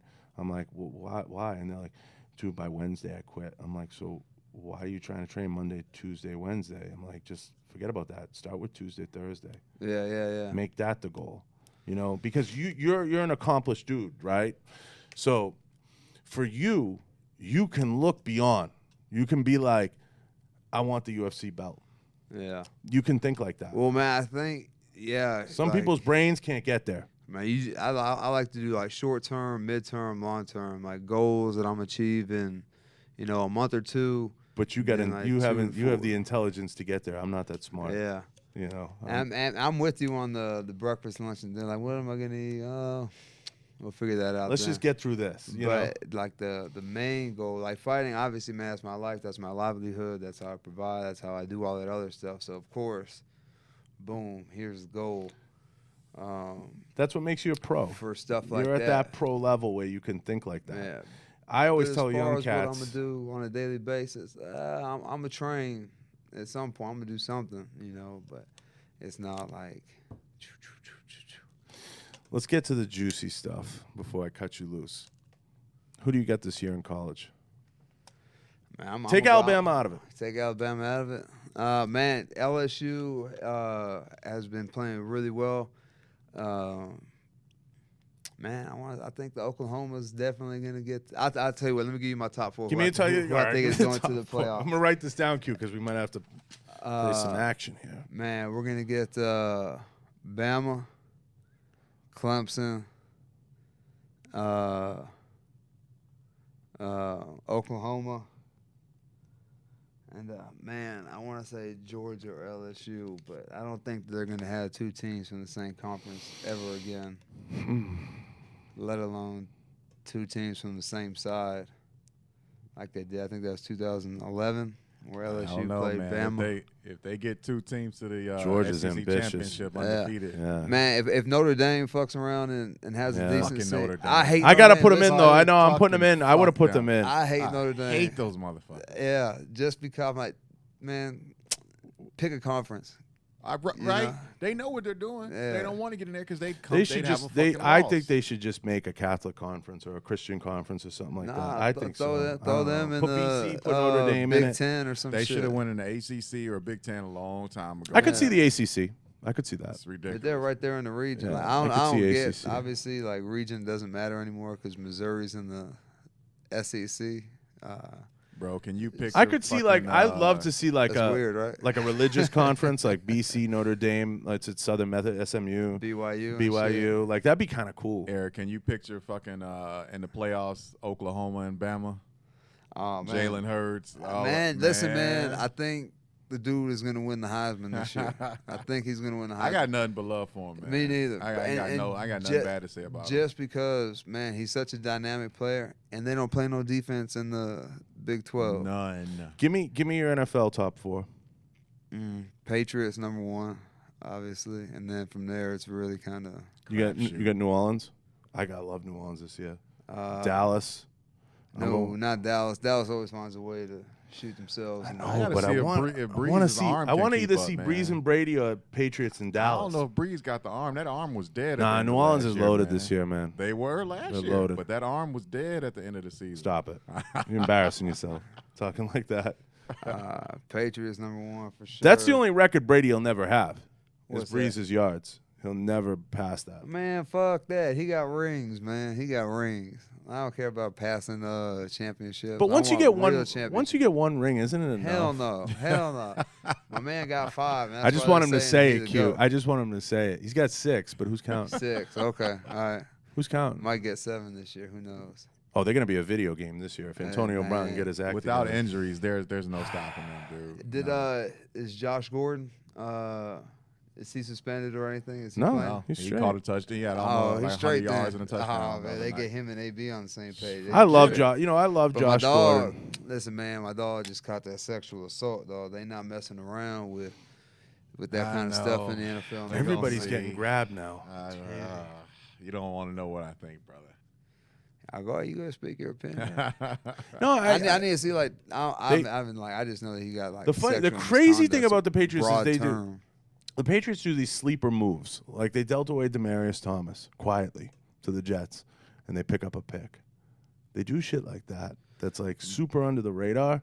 But man, they do acquire like big name people who are having like trouble in their career, like an Antonio Brown, or man, what's the dude from Oregon who hit the kid? The running back. Running back. Blunt. Fucking Blunt, yeah. Man, they get guys like that. Oh, Corey Dillon, Randy Moss. Clock Ocho killing Cinco, Corey Dillon was the best. 1,600 yards, and Cincinnati cast him away like he had 7 forms of cancer. Yeah. He just came in, did his business. They marched.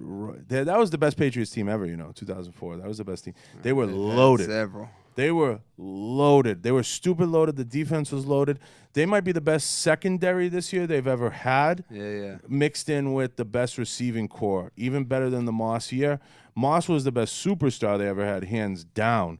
But they're so loaded this year and so lethal. Like that Moss team, people forget, man, how loaded that team was. They had Wes Welker.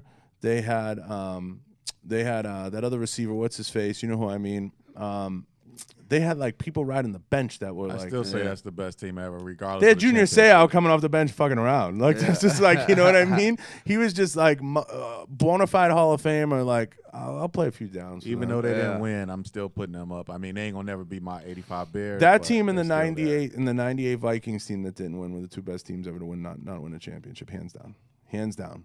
Oh, that Vikings team. That Vikings team was loaded with CC and Mon. They were just stacked. Cole And they lose to the Pepper, Falcons. Chris Carter. They lost to the Falcons in the last minute. God, that was it was a terrible. botched field goal, I believe. They were supposed to win. And they were multiple. stupid loaded. I can't wait to talk about this with Heath Evans too. He'll be all over it. But they got my dog Dante Hightower on the squad, man. Is he baller. awesome Yeah, or he's what? still getting it. He's Man, still let me getting tell it. you something about that dude. Yeah, tell me man. a story about him. Man, I've never seen somebody at 18-year-olds built like Dante. And he's not like a super ripped up, like he doesn't have a 6-pack or nothing like that. But, man, you look at this dude and you just like see the girth of his bone structure. And, man, he came in at 18 years old, freshman in college, with a over 400-pound bench press, squat in the house, power clean ridiculous. And he was like, and I was like, man, so if he's lifting all that way, he got to be big and stiff. Man, I remember this. Okay, so people ask me loose. this. I've been around a lot of people, and people say to me, I've been asked this a couple of times, like, who's the best athlete you ever seen? I said, with my own eyes, do something athletic. I said, I seen Sproles run by me. Yeah. And that was the Slow freakiest motion. fucking thing I ever seen in my life. Like, you saw him run by you at Kansas, and you're like, that dude's going to play on Sunday. Dude, Dexter McCluster, we were playing Ole Miss, and we caught a pick, and I'm sprinting. And I see you light up because you know what I'm talking about. Like, you seen just a dude move, and you were just like, whoa. I'm not a slow dude, man. And so I'm sprinting down the field trying to catch a block, and, man, this dude just ran past me. Like you weren't there. And like it wasn't even moving. And he looked at you, and he winked. Nah, well, he was going to catch the dude. He ended up making the tackle. But, man, I was running, and he was behind me. He just zooms out. Oh, shit.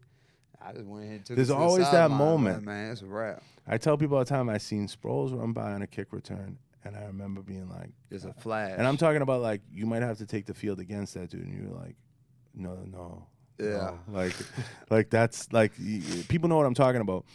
We played Marshall. There was I didn't travel that week. I don't think that was back. It was before the broken leg game. It was in like you just seen the ball go by you like the zip, and you were like,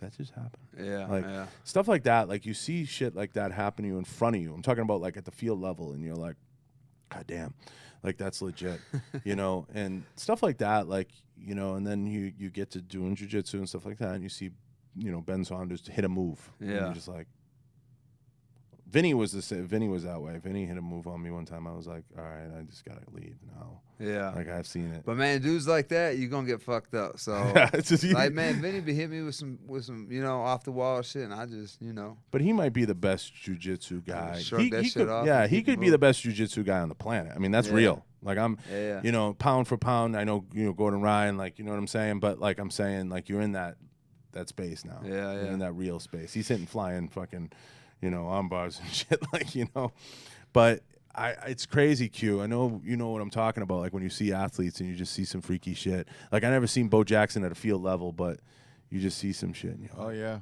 yeah, yeah. whoa. Man, he's still like very well put together. Oh yeah. Man, I seen him, you know, a few years ago at some charity thing, and I was just like, man, this dude. I have no idea how old he is, but he played in the late '80s, early '90s, so I would imagine he's got to be in his 50s somewhere. Is he the best athlete that ever lived? Probably so.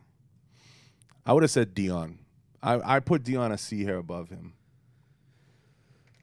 I don't know, just because of size and girth alone, they're probably just as fast as each other. I only say Dion because he batted 300 and he played in a World Series. He played obviously in a Super Bowl. You know, Dion just, you know, all of it, the total package. I mean, he could steal 3 bases on you. You know what I mean? Hit a triple and I don't just know, man. When you look at Man, the size of him, it's hard not to look at Bo. Dion's Yeah. right there though. Bo I mean, Jackson Dion's was- right Yeah, there. yeah. Bo Jackson was a problem, man. Yeah. Like, Dion was a 5-tool baseball player, hands down, and he was every bit of an All-Pro in football. Hall of Man, Famer. is it Bo Jackson, All-Pro in baseball? yeah. He was a league all-star. I will say this about Bo. He wasn't a. I know people would kill me for this. And just because he played in the outfield, man, he's running down. Let me say this. Pop flies That and shit. size, man. The hard part with Bo breaking is the bat over his leg. yeah, every over time his he head. shot. Shit. Yeah. I mean, with the hard part with Bo is we didn't get enough of a sample in him at his best in baseball. You know what I'm saying? Like Yeah. he could play the field. He could do everything. If I was drafting a team tomorrow, would I want Bo or Dion? That's Dion is probably more versatile because he can run and He catch. just could- and play defense. Dion he'd hit 300. You know, he'd rip off 30 bases. Like that's no. I'm saying this like no problem. Man, I think that Dion's the only person in life to hit a home run and score a touchdown. What's the stat I say? He like scored same day, in yeah, the- something in crazy. like the fucking same weekend or some shit like that. I don't know. It's a tough one. Like you said, Bo because of the size, and he played running back, so it's a little. You know, corners get a bad I rap. bet you that dude could run routes slow, man. Yeah, corners get a bad rap because you don't see a lot of what they do. Yeah. The coverage. You don't see it until a sack is made or like, you know, a quarterback has nowhere to throw and they're like, oh, what happened? You know, Yeah, yeah. dumb fans are like, what happened? I'm like, they know where to throw. They Yeah. did their job. Dion just was flashier than Bo, so Yeah. that kind of threw it in people's face more, and Bo was quiet about it. I think if we got a bigger sample in baseball, the problem with home run hitters, Bo was a home run hitter, and the problem with home run hitters is they strike out a lot. Sure. That's the downside. So Dion, when you look at it, Bo had probably more total bases in that sample that we would look at if we would compare them over a 3-year span, but Dion probably had more quality. You know, it was like, you know, he had more total bases because the home runs give you 4. You know, Like the a way it more works. complete player. Yeah, Dion might have been more of a complete player. I don't know. The debate could That's rage probably on. a mindset thing. Yeah. Bo was probably, man, I'm finna crack this motherfucker. It's some Way over people the that I fences. wish you could see in offenses. Like you were saying, Eric, can you imagine Bo catching a fucking pass in the flat in the open space? Yeah, man? you know, just Oh, have no. him run like a oh my little, God. you know, a little K protection. in an Earhart Oh, Perkins or in a yeah. But they you weren't know, in doing a that spread, back in a then. true spread, a spread we know now, not like a K gun back then. You know Yeah. what I mean, like or anything like that. But in a real spread off the line, like he would have taken less of a beating. He would have been more prolific. You know, something like a swing route, just like or something like Oh man, just check down. not even a check What- down. yeah, like who's keeping up with him? What linebacker? What like? Imagine him in a spread, catching like a Julian Edelman and having a wave of blockers. Like, just be stupid. Like, you just don't see that now. They worked out of the eye then. It was all broken eye. I bet you he could do everything, especially because, man, he's fast, man. Bo, really I love fast. Bo. I tell you this, though. I love Bo because in the 30 for 30, he said, like I used to say, because I would get thrown off the football team 10 times because I hated practice. Bo hated practice. Like, he'd say, like, I didn't understand all that unnecessary running. Like, he had the same mindset I had. Like, I'd show up to practices in high school. I'd be like, because I was a weightlifter. I was in shape. I showed up every day in shape. I just didn't understand any of that, like the hitting. But, man, I think – like, he's on such a different level in terms of athleticism. Yeah, like you said, like Dante. A lot of shit probably just came supernatural. And, man, listen, man, I bet you he did enjoy practice a little bit. Maybe not like the sprints at the end. Maybe not all the extra lifting. Because he ain't need to do, like, any lift, man. He's a big, strong dude anyway. Yeah. Still, to this day, is a very well put together dude. He loves archery, too. Loves, like, outdoors and shooting sports and stuff like that. He's a good old country boy, man. He's a good old country he's boy. From McCullough, What'd you think? What'd you think checking out the guns here and everything? Oh man, they're cool, man. He said he's gonna take me out here shooting. Yeah, next we'll go. time next time you're in town. I know you're busy. You're running around this week. Yeah. But yeah, is that something? Is that an Alabama thing? Like, you guys are just all like, because that's Bo's thing. Like, you're just an outdoors freak and you just love that shit. Me, like I said, man, recovery is such a big part of the training. Man, if I'm not at the gym, man, I'm at the house just chilling, kicking it. Let me blow you motherfuckers away real quick. I thought I had saw this sometime, but I pulled it up. Bo was 6'1", 230. He ran a fucking 4.13. Yeah, he's got like the fastest combine 40, right? 4.13. 6'1". Is it still the fastest? Like, what the fuck? Yeah, but Dion's famous thing was he did it with his shoes untied or something. Like, he was like, I do it. He did it. No, I'm not even saying like best ever or anything. I'm just purely talking about 230 running a 4.1. What the fuck? Yeah, that's a lot of explosion. Dion's thing was, I think he said he did it with his shoes untied. I mean, when he did that Leon Sandcastle thing, that was hilarious. That shit was funny, right? Yeah. He was like, she was like, you a football player? And he was like, I was a football player. He's like, what about my prime? Like, he was so funny. And I believe it, like, for a long time. Like, he was playing corner, he's playing nickel corner at like 41 years old or something, for the Ravens for the that Ravens, time. That's right. Yeah, I mean, he's just so freaky, and I mean, it's crazy. You go back, you can't on YouTube because it's just the shit's too grainy, but like, you watch him returning punts at Florida State and stuff, like kicks. Yeah, it's wild, man. Some of those guys just made that explosion. Who do you think? I gotta ask you because this is fun. I could do this all day with you, and we can't. But because I know you gotta go. But like, who was the freakiest athlete back in the day that like you wish you saw? Or like, you look back and you're like, damn. Man, growing up, I was a huge. Like, I don't have idols. I've just been like dudes. No, like, people you admire from a distance. Yeah, you're but like, man, damn. I always thought Barry Sanders was the coldest running back of all time. He could lower his shoulder, but man, he just made dudes look so stupid trying to tackle him. See, I'm probably a little like you in the sense that there's not guys like, I don't get starstruck. That's why I have some of the friends. Like, I'm just kind of like whatever. Like, I just like I'll talk to you or like anyone like they're my neighbor. Like, I don't care. But there's dudes you look at that you're like, damn, I wish I could have had a shot at tackling him just to see. Oh, fuck. That's how I am. I didn't want to get embarrassed. I just want a picture with old Barry. I'll take the embarrassment. Like I always said, like that's why it worked for me and Leah, because I take the beating. You know what I mean? I don't care. I take the beating. And that's how I was with Tony. Like people always like, oh, you train with Tony like this many times and you went out to the range. And like, that's crazy, or you did combatives with Ruben. That's nuts, And I'm like, I don't care. I'll take the beating. Yeah. Or like when I walk on the mat, the first person I'll line up with is Ben. I don't care. Like, man, there's this play, Detroit versus New England, I think. New England. And, man, he just made Ty Law look stupid. Look so dumb. Just, man, had him turned. I was like, man. Turned him around. It's crazy, man. Yeah, there's so many of those clips.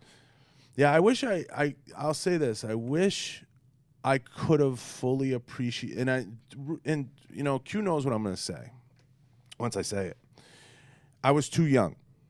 And I'm going to be a homer for a second. I fully appreciate what Tom Brady's doing. That's why everyone in here wants to stab me. But I wish I could have fully appreciated Larry Bird, because I know he's a white boy, Q, I get it. Talk that shit too. But he talked so much shit. That's my favorite thing about Larry Bird. He talked so much shit, and he was the best white basketball player that ever walked the planet. And I'm gonna make it about race for a second because he was lethal. He'd look you right in the eye and say, "I'm gonna shoot right there," and he dropped the shot. He did the 3-point He told everybody to go home during the 3-point contest because he was gonna win, and the check was his. And he did it in the warm-up jacket, and he put the hand up while the shot was in the air. Like that is cold-blooded. Yeah, that takes stone cold. And being who he was, and back then race mattered. Now nobody cares. But like, truthfully, but back then he was just like, I'm here, I'm nasty, I can drop shots on anybody, and I'm gonna do it. And I get it, Michael Jordan, it's gonna be your time, but right now it's my time, and I'm gonna do it. And he did it. Like there was 6-7 years in there. I'm not talking about like his whole career, because towards the end he was dust. But from 79, 80 to 87. He just lit it up. 3 MVPs, just winning 3-point contests, just lighting it up, and talking shit to everybody along the way. I mean, he did shit to Reggie Miller that made him look so dumb. Yeah. He did stuff to people. And a little mustache, too. Yeah, and he came back. And I have respect for him because I respect coaches. And he came back and he did it as a coach, and he did it as a general manager. And he did a great job. And along the way, I know he made his enemies and this and that, and he was a cheap motherfucker, and I'll say it. But, it's just how he was. He was just like, he was a white boy from French Lick, and that's just how he did it. And he just did his business.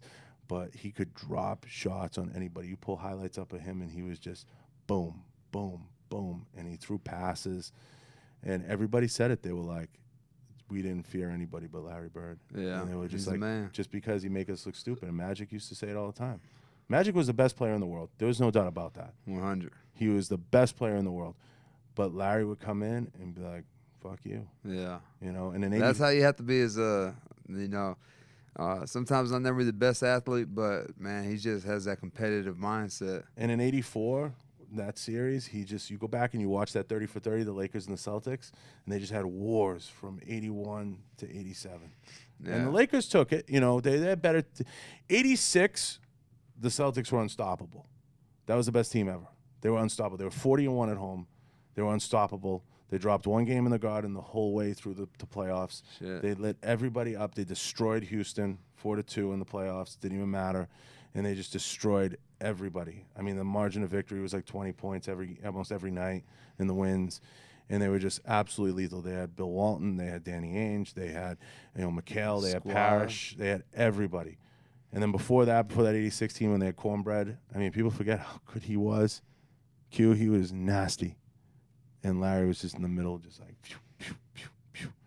And it was just sick. It was just the Celtics were sick then. But the Lakers were better. I mean, in the end, the Lakers were the better franchise in that span, and Magic was the best player in the world. There's no doubt about that. And then Jordan came on. And then the Bulls came and wiped all that shit away. No, I don't think the Bulls had a better team. I don't think. No, I don't think that. What was it? The '93 Bulls? Was it the '93 team or the '96 team? What? That was like unstoppable. Shit. Both. Either you pick either one. No, who's the but team? The best team ever was the '96 Bulls. No, it was the 80. It was the '86 Celtics. No, not even close. 72. Compare them.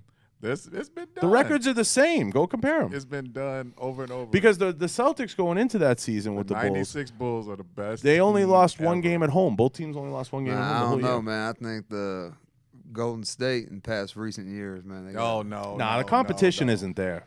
It's not. The competition is there because the league now. You have 5 All-Stars, man. The problem is in the league now is you have a concentration of there's 4 good teams and everyone else sucks. Yeah. That's the problem. Back then, and I'll give Q credit, back then even with the Bulls teams, and the Celtics and Lakers teams, go look at the teams that lost. Yeah. The Pistons, the Hawks with Dominique, those teams were loaded. The Cavs back then, they were loaded teams that just lost. Go look at those playoff rosters. I was off one year, so it's the night because they won 3. It was the 95-96 Bulls. They're universally regarded as the best. Yeah. What was the 86 Celtics record? Let me see, because I think they were number 86. Yeah, well, 86, 87 Lakers are number 2. 85, 86 Celtics are number 3. Yeah, because that Celtics team had 67. Bill Walton Hall of Fame, Larry Bird Hall of Fame, McHale Hall of Fame, Parrish Hall of Fame, and I think they had Danny Ainge, but he became a GM. He's not a Hall of Fame for being a player. He'd probably go in as an executive. But yeah, they were just loaded. They were just loaded. Stupid. Awesome. That was a great time for hoops, man. Yeah. That was an awesome time for hoops. Nothing like But it. yeah, I flop too much now, I think. Yeah, now it's just you have too many. It's Paul Pierce's fault, as a matter of Paul fact. Pierce's fault. You You have what you have now in the NBA. The problem you have now is you have talent. So I'm not saying there's no talent. You have talent. You're right. But the concentration of talent is just too focused on like 4 teams. Hey, Eryk, Boston started that shit too with that big 3 shit. Oh, That's what I'm talking about. Remember? That was Boston too with that bullshit. First of all, Parrish was a journeyman center when they got him, and he was. No, I'm talking about Garnett and fucking Garnett. Paul Pierce. No, the original big 3 was Ray Allen. Bird, McHale, and Parrish. You know what I'm saying. I know what you're saying, but you're wrong. But you're wrong. That was the original big 3, and then I'll give Michael Cooper and Magic and Kareem. Was the other. They were loaded. I mean, I take nothing away from the Lakers. Yeah. Nothing. The Celtics were the originals, but the Lakers were right there. Their showtime was retarded. It was ridiculous, and they had Pat Riley, and I always wish Pat Riley coached the Celtics because he was awesome. Pat Riley's a cool He was motherfucker cool, too, as shit, man. cool as ice. Yeah, so I mean, I wish I could play. See, I talk about basketball like I could play. I suck so bad. I suck at basketball too, man. Me too. I say it all the time, Q, don't I? I'm like, I loved hoops, but man, I sucked. Yeah. We have the biggest hoop debates. Man, I could do this all day with you. I could do this all It's day. fun. You're cool. It's just I Let him had get some- out of here. He Yeah, I tired gotta of let us, him jump. man. He I had a tired lot of of fun us. with you, man. Man, Seriously. pleasure, my pleasure. And man. we share similar roots in SPG and everything. And I got the most respect for you watching your fights and the way you carry yourself and just the way you carry yourself even on. I know online's fake, but like you know what I mean on the internet sure. and shit. And tell everybody where they can find you and your social media and everything. Man, y'all can get at me Facebook, Twitter, Instagram at Eryk Anders, ERYKANDERS. There you go. And he's got an awesome page, guys. Do you answer DMs or no? I do. Yeah. Yeah, slide into the DM. Be appropriate. Yeah. And he's Don't be married, don't- ladies. don't- Stop it. Don't be talking that shit neither, man. Don't be taking your pants off. Keep your pants on. But you'll be training here, but you're based out of Bama, Yeah. Georgia now, and that's where you train in the SPG. Where else are you training? Where can people bump into you? Man, I'm predominantly in Birmingham. Okay. Yeah, but I'll be a little bit everywhere, man. All right. So make sure you check him out. Check out his sponsors. Check out his companies. Eryk's a cool dude, man. I had the opportunity to bump into him last time he was up. I saw your wife wearing a Celtics jersey. That was the first time I was like, Boston, huh? I was like, that's cool. And I you looked at don't me know where like, she got you looked at me like, don't look at my wife. Yeah. I'll fucking Nah, break you. man. No. See, listen, this the thing, man. I know my wife is very easy on the eyes, and we'll be walking, and she don't even. She says she don't notice. I'm just like, man, you should be looking at the way people look at you. It's crazy how women say that, huh? Man, they pull that card all the time. Nah, man, I'm not listening to that shit. It's just sometimes it's like too obvious, like But I get it. She's easy on the eyes. And, You got a great family, man. And you know, do it right, and I respect the shit out of you, and I mean that. And I love having you in, man. And when Dom suggested connecting us, I was like, yeah, man, I love his vibe, man. He's chill. And being a Bama boy, Q perked right up like, what? Roll Tide. He said, what? Q was like, yeah, Bama. Roll Tide. So I appreciate you coming down, and I appreciate you taking the time. Man, my pleasure, brother. Yeah, and hopefully I'll see you Sunday for sure. Yes, sir. I'll be there All for right. sure. For sure. All right, we're out.